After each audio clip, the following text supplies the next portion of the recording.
everyone, it is me, Pui. Just came off hot on a top 4 finish at GFC 22 with none other than what we are apparently calling Blue Turbo. Honestly, I quite like the name, I quite like the ring, and it's not just relinquished, so it's not just quished, we got a little extra summon in there. So let's talk about that, shall we? You may have noticed, if you watched the GGP Atlanta deck tech, that the list has not changed all that much. I am not going to go over every card here, because you should definitely go watch the GGP Atlanta deck tech. So I'm going to go ahead, put a link in the description below. Go ahead, watch that, come back here. I think I did a pretty good explanation of everything, but let's talk about the changes, let's talk about the new stuff, let's talk about the run for the day, what could be changed, what could go better, and yeah, why I think this is a tier 1 deck. So, let's start off with the big one. Abyss Soldier and Elemental Mistress Doriado. So with extra blue, because water attribute, that's blue, and then Doriado's blue monster, and she's also water, so that's blue. So, pretty simple concept here. If you don't know, in GOAT format, Doriado is all attributes in all zones, not just on the field. Which means she is both a water monster to discard Abyss Soldier and a light monster to banish to your chaos monsters.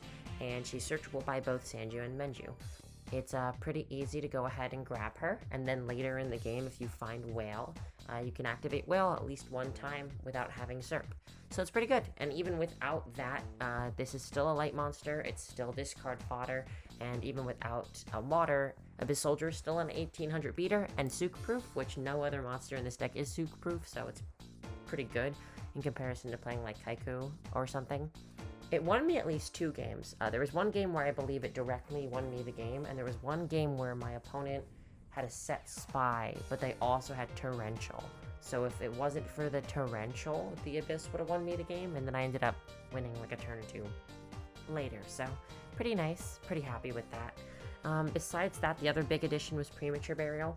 This was something that my team and I decided we should do just as a natural progression going off of the fact that we're using Abyss, because obviously if you get to bounce Primo with Abyss, it's pretty insane. 4 Chaos monsters, 3 different beat sticks, all of our monsters are decent attacking bodies, Sangan will get value, and of course if you properly summon Relinquished and you can get it back, that's a free suck, which is pretty good. So definitely the reasoning was there to play Premature Burial.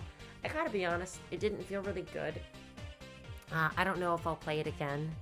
It might be better against matchups besides Turbo, but against Turbo, it kind of was really rough to be playing versus other cards. The deck can certainly roll Turbo decks, especially the decks without Solemn. Like, I thought I was having a hard time because my 2 losses were against Turbo. And what I will say about the deck is that it has a lot of trouble when the opponent, like, sets 4 cards and is, like, drawing monsters slower than it's drawing a bunch of sets, because its long game isn't quite as good as Turbo against these, like, heavy set Solemn Turbo decks, because we're just playing a bunch of dudes. Our long game is a lot better against some of the more standard Turbo decks, though, which is saying a lot. It's a really good thing to get to say.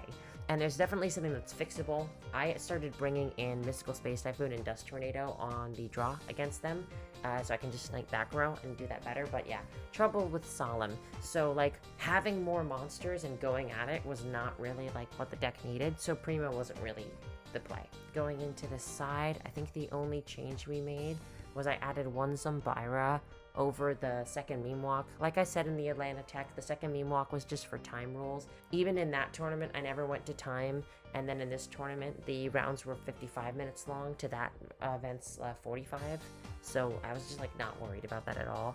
I just wanted an extra tool against Warrior. I didn't play against Warrior a single time, so it didn't come up. But if I did, I felt pretty prepared. You know, I had an extra beater and Zumbira and Sook, along with all the messengers and the Sakaretsus and the removal. So definitely could have done some damage against Warrior, especially with the 3 Sork, if I needed to.